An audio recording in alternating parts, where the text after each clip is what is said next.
Pouvez-vous prendre l'engagement de trouver un équilibre entre la protection des ressources et la viabilité économique d'une filière tout entière? Pouvez-vous vous engager à prendre en compte le travail de concertation qui est mené avec les acteurs concernés, à terre comme en mer? Car des mesures arbitraires, déconnectées des réalités du terrain, n'auraient d'autres conséquences que l'effacement d'une filière tout entière. Celle-ci participe à une souveraineté alimentaire durable et au dynamisme de nos territoires, avec ses nombreux emplois non délocalisables. Je vous remercie. Merci beaucoup, monsieur le député. La parole est à madame Agnès Pannier-Runacher, ministre en charge de la transition écologique, de la biodiversité, de la forêt, de la mer et de la pêche. Merci Madame la Présidente, Mesdames et Messieurs les députés, Monsieur le député Brard. Merci de me donner l'occasion d'exprimer mon soutien à nos pêcheurs 2 semaines avant le début de la 3e conférence internationale pour les océans à Nice. Car oui, pour travailler avec eux quotidiennement, j'entends leurs craintes et oui, je peux vous dire qu'aucune décision ne sera prise sans concertation. Je veux ici les rassurer. Comme ministre de la Pêche et ministre de la Biodiversité, mon ambition est claire. Défendre une pêche durable, défendre le travail de nos pêcheurs, défendre notre souveraineté alimentaire. C'est ce que je fais depuis plusieurs mois d'arrache-pied.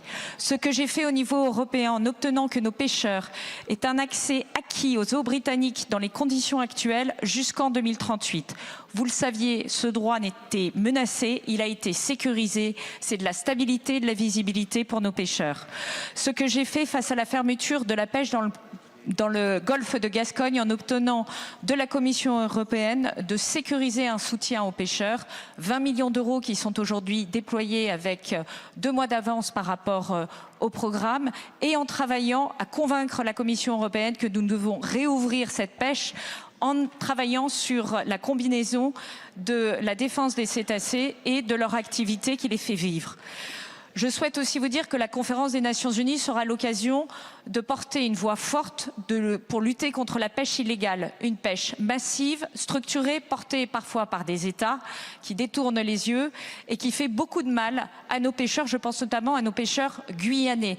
Sachons que cette pêche illégale, c'est 10 fois la totalité de toute la pêche française.